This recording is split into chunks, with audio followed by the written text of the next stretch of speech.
Hello, मैं doctor Anil Lohia. मेरे YouTube channel पर आप लोगों का बहुत बहुत स्वागत है।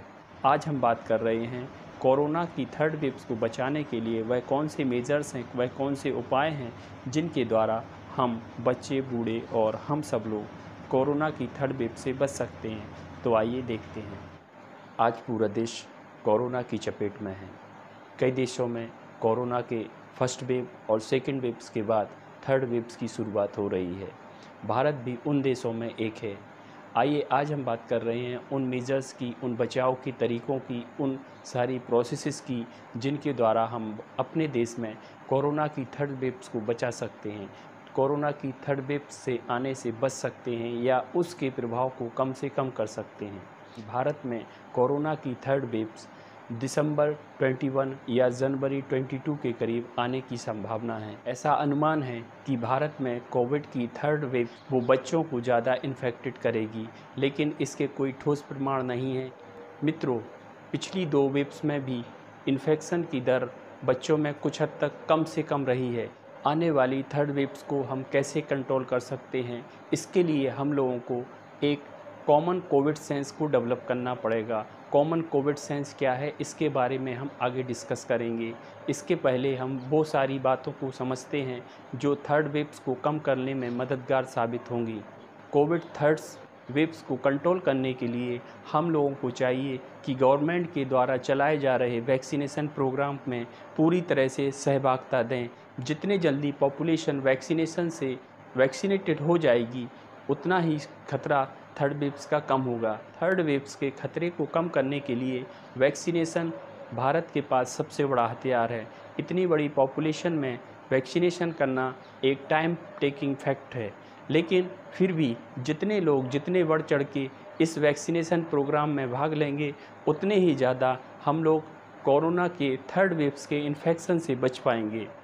दूसरा जो सबसे महत्वपूर्ण काम जो थर्ड वेव्स को बचाने के लिए उपयोगी होगा, वह है प्रॉपर हाइजीन। जी हाँ, सोशल डिस्टेंसिंग, मास्क का उपयोग, personal hygiene, particular hand washing.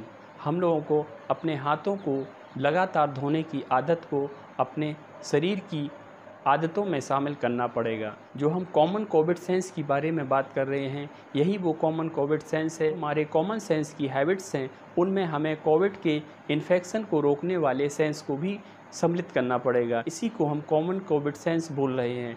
Covid common sense व्यक्ति के अंदर जितना होगा, उतना ही वह आने वाले भविष्य में किसी भी इन्फेक्शन के प्रति सजग रहेगा। इन्फेक्शन को बचाने में यह कोविड कॉमन सेंस बहुत ही मददगार साबित होगा। जितना ज़्यादा कोविड कॉमन सेंस से व्यक्ति अपने जीवन को सर्वाइव करेगा, उतना किसी भी इन्फेक्शन को रोकने के लिए या किसी भी इन्फेक्शन को बचाने के लिए या हेल्पफुल रहेगा। मित्रों, कोरोना की थर्ड वेव से बचाने के लिए अब हम बात कर रहे हैं उन सारे लोगों को जो कि इम्यूनिटी जिनकी वीक है, या जो किसी क्रॉनिक डिजीज़ से सफ़र कर रहे हैं, या दूसरे शब्दों में कहें कि वो सारे लोग जो कोरोना सेंसिटिव हैं। उन सारे लोगों को कोरोना से बचाव के लिए हमें सबसे पहले कोशिश करना पड़ेगी कि उन मेजर्स को अपनाया जाए जिससे उनकी इम्यूनिटी डेवलप हो। अगर हम उनकी इम्यूनिटी को डेवलप कर लेते हैं तो वह थर्ड वेव्स के लिए ज़्यादा सेंसिटिव नहीं होंगे। वह इम्यूनिटी कैसे बूस्ट की जाए, इसके बारे में हमारा एक अलग सेपरेट वीडियो है। उस वीडियो के द्वारा हम ये जान सकते हैं कि इम्यूनिटी को कैसे बिल्डअप किया जाए। उसकी हम लिंक इसी वीडियो के डिस्क्रिप्शन में दे देंगे।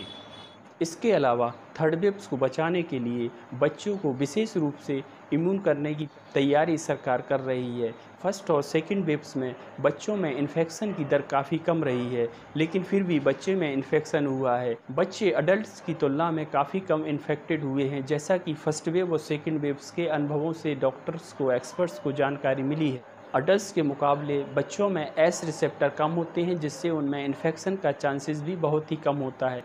इसके अलावा जो बच्चे इन्फेक्टेड हुए हैं, उन बच्चों में कोविड के माइल्ड सिम्टम ही डेवलप हुए हैं। उन्हें किसी हॉस्पिटलाइजेशन की ज़रूरत नहीं पड़ी। उनके लिए हल्की ट्रीटमेंट से पूर्ण आराम मिला है। कोई उनमें मेजर कॉम्प्लिकेशन मैक्सिमम केसेस में नहीं मिली है। 2 से 18 साल के बच्चों के लिए वैक्सीनेशन के लिए लगातार ट्रायल चल रहे हैं। जो इस तरह हम इन सब बातों का ध्यान रखते हुए कोरोना की थर्ड वेव को काफ़ी हद तक रोक सकते हैं। ध्यान रखें, कोरोना का बचाव ही कोरोना का इलाज है। इसलिए ध्यान रखें, कोरोना के बचाव में पूरी तरह से सजग रहें, कोरोना के बचाव में हर व्यक्ति को सजग करने के लिए प्रेरित करें। कोरोना के बचाव के लिए वैक्सीनेशन में हर व्यक्ति की सहभागिता को प्रमोट करें। इस तरह से हम आने वाली वेव से सेव कर पाएंगे और निकट भविष्य में सारे लोगों को सुरक्षित कर पाएंगे। अगर वीडियो पसंद आए तो कृपया वीडियो को शेयर करें, लाइक करें और चैनल को सब्सक्राइब करें। धन्यवाद।